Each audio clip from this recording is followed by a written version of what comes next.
दोस्तों, बीते कुछ दिनों से अयोध्या से ऐसी ऐसी घटनाएं सामने आ रही हैं जिनमें कहा जा रहा है कि गिद्धों के झुंड देखने को मिल रहे हैं, बंदरों के झुंड देखने को मिल रहे हैं। बातें शुरुआत में तो अफवाह ही लगी थी, हमें भी अफवाह ही लगी थी, लेकिन जब हमने इसकी रिसर्च की तो पाया कि वाकई में यह घटनाएं सत्य हैं, जिसको लेकर वन विभाग भी अलर्ट हो चुका है। इन सब घटनाओं के पीछे आखिर कारण क्या है, ये तो हम नहीं जानते। कहा जा रहा है कि जीवित रूप में भगवान स्वयं आ रहे हैं। वहीं कुछ लोग ऐसे हैं जो यह भी कह रहे हैं कि जो गिद्ध का अयोध्या में आना अब शकुन हो सकता है, क्योंकि हम सभी जानते हैं कि भारत के अलावा पाकिस्तान जैसे देशों में राम मंदिर के खिलाफ साजिश भी रची जा रही है। ऐसे में इन खबरों को भी नकार देना कि ये अब सगुन नहीं है, यह भी सही नहीं होगा। अब जब बात हो रही है कि जीवित रूप में देवता अयोध्या आ रहे हैं, तो इसमें एक और घटना का नाम जुड़ जाता है जो अपने आप में अद्वितीय है, और आपने इस घटना के बारे में विस्तृत रूप से नहीं सुना होगा।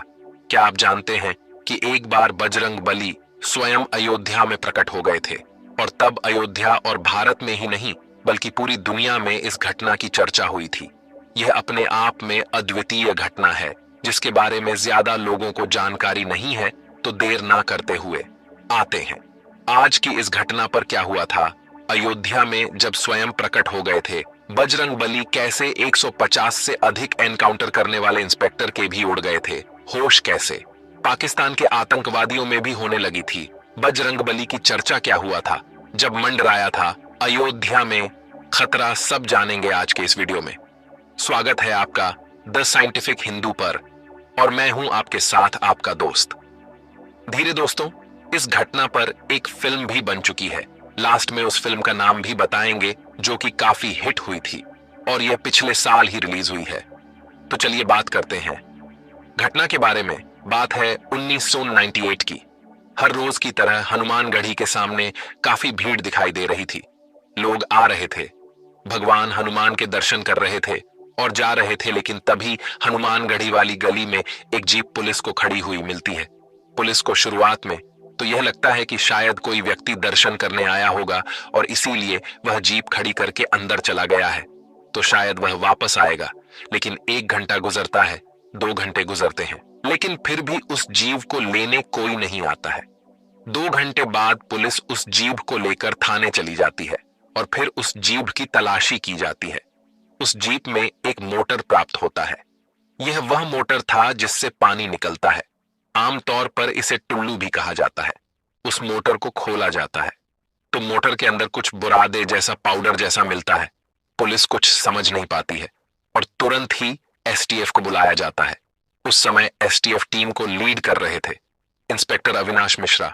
अविनाश मिश्रा की पोस्टिंग 1984 में हुई थी और 1985 से 2000 तक वो एसटीएफ में कार्यरत रहे।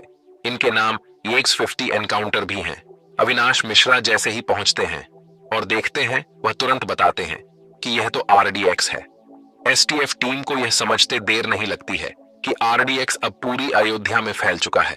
तुरंत ही पूरी अयोध्या को अलर्ट किया जाता है और पूरी अयोध्या में 1 घंटे के अंदर ही 8 जगहों पर RDX जब्त किया जाता है। यह अपने आप में काफी हैरान करने वाली घटना थी।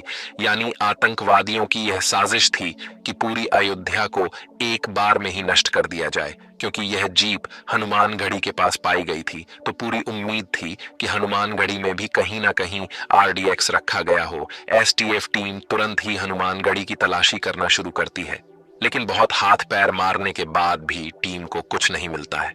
इंस्पेक्टर अविनाश मिश्रा थक हार कर बैठ जाते हैं, लेकिन तभी एसटीएफ टीम का ही एक सदस्य काफी देर में मंदिर के अंदर से निकलता हुआ दिखाई देता है। लेकिन यह सदस्य कभी एसटीएफ टीम में रहा ही नहीं था।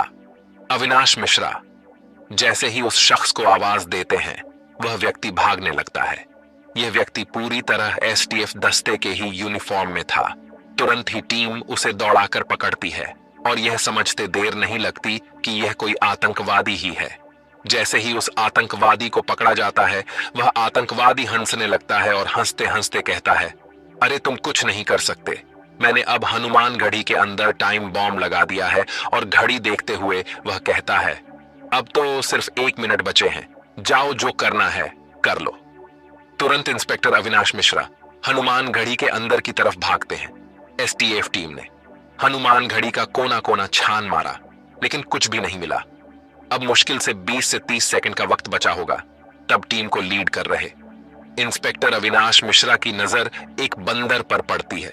वह बंदर वाटर कूलर पर बैठा हुआ तारों को काट रहा था। इंस्पेक्टर अविनाश मिश्रा को शक हुआ कि इस वाटर कूलर में कुछ हो सकता है और वह चाहते थे कि यह बंदर इन तारों को छोड़े तो जाकर वह वहां पर चेक करे।